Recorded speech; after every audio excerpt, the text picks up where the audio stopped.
when ex-army corporal and notorious and well-respected Liverpool crime boss Peter Clarke sat in a court and heard the judge find him guilty of an M, Peter had sat forward, put his head in his hands and cried a little, breathed a massive exhale.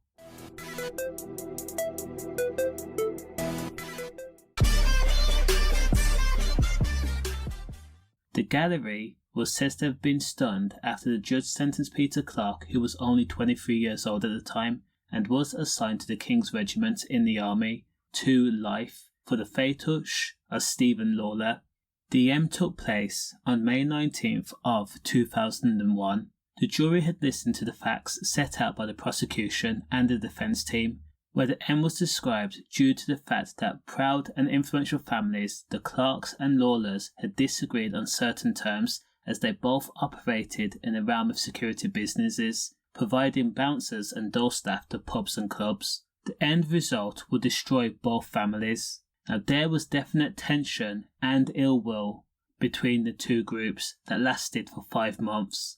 34-year-old Stephen Lawlor had allegedly been shot by Peter Clarke after he came out of a party near his home in Netherley and began to walk home. It was said that Stephen Lawlor had spent the day with his mates, drinking in the Blue Peter pub in Netherley, streets away from the home that he shared with his mum Maisie in Rollside. At 1 a.m, a friend called Stephen on his mobile phone and told him to come round as the party was in full swing. Stephen Lawlor made a short journey with mates in a Y-Reg BMW X5. He travelled to Rosewood Close. After drinking and talking and listening to music, at 3 a.m. Stephen left the party and made the decision to walk home. It was only a short journey.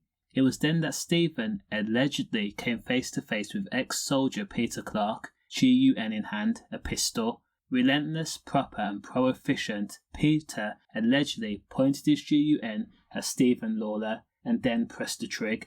Stephen allegedly strained to say Peter's name, trying to warn people, but Stephen spun round and attempted to outrun metal casings. Hot.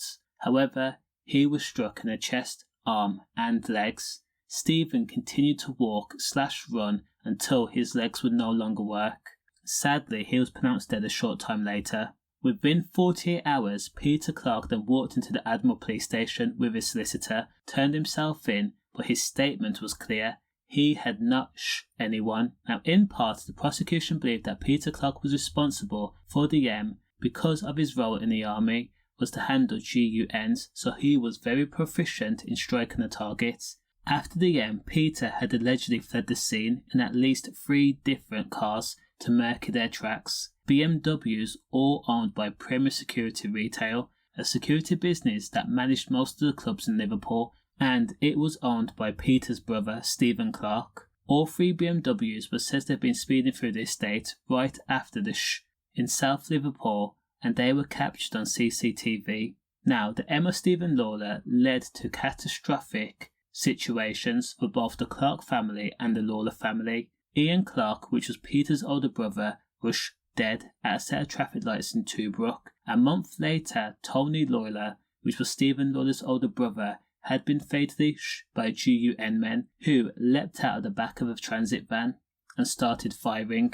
Now again, Peter Clarke was jailed for life, but after a retrial, Peter was ultimately acquitted after new evidence came to light, and it was determined that the M conviction was unsafe after a successful appeal. Ultimately, Peter Clarke and his brother Stephen Clarke would end up facing 10+ years in jail after they became some of the biggest kingpins in Liverpool. Stay safe.